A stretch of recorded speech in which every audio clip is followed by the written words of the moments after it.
Hey everyone, Jace from Digital Trends here. We are here with the upcoming HTC Vive Pro. We haven't had a chance to take a look at it just yet, so let's see what's in the box and how it compares to the original HTC Vive.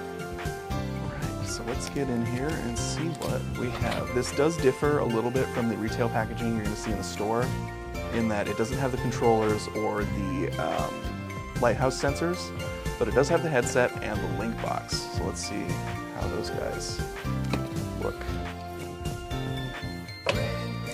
So here is the new headset. Let's get it out of this plastic. As you can see, just compared to the original Vive here, it's a slight difference in color. It's a very dark blue, it's almost black, and in most promotional shots it appears much brighter than this. Now, on the interior, there are some differences in how it's set up. The layout here is supposed to be a little bit more comfortable for if you're wearing glasses, a little bit easier to wear for longer periods of time, but we'll have to see if that's actually true. Second thing you'll notice here is under these plastic bags are built-in headphones. Now, this setup we have here has headphones on it, but that's just because we have the deluxe audio strap on it. Also, on the inside, one thing we noticed is the nose piece is pretty different. On the HTC Vive Pro, very soft, flexible rubber. And it's actually in two pieces, so it'll flex to fit whatever your face shape is. Versus the original Vive, the nose piece here is a thicker rubber, it's a solid piece here. It's a little bit less flexible.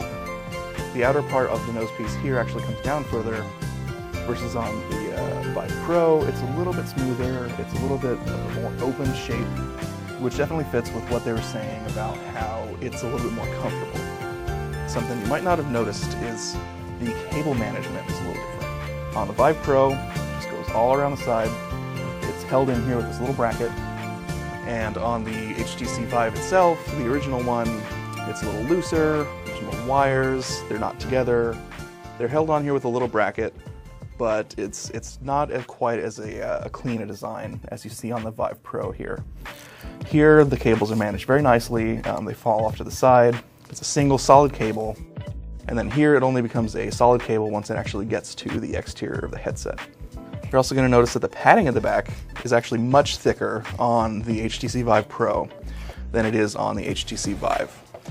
Turning them around here, you can kind of see here that the foam is very soft and pliant. There's also an interior piece here to kind of fit to the back of your head, versus the HTC Vive with the deluxe audio strap, which is a much harder plastic, a lot less padding, and overall is probably a lot less comfortable.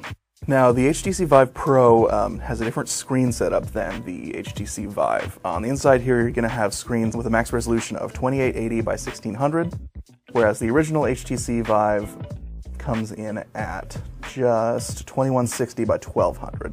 We haven't actually had a chance to use it just yet, so we can't tell you exactly what kind of a leap it's going to be in terms of how it's going to look in games, but just looking at the specs here, that is a pretty substantial increase in resolution. One of the most important differences between these two headsets is actually going to be the price.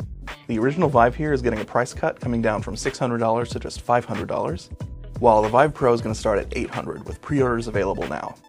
Be sure to check back on Digital Trends for our full review, which will be coming soon.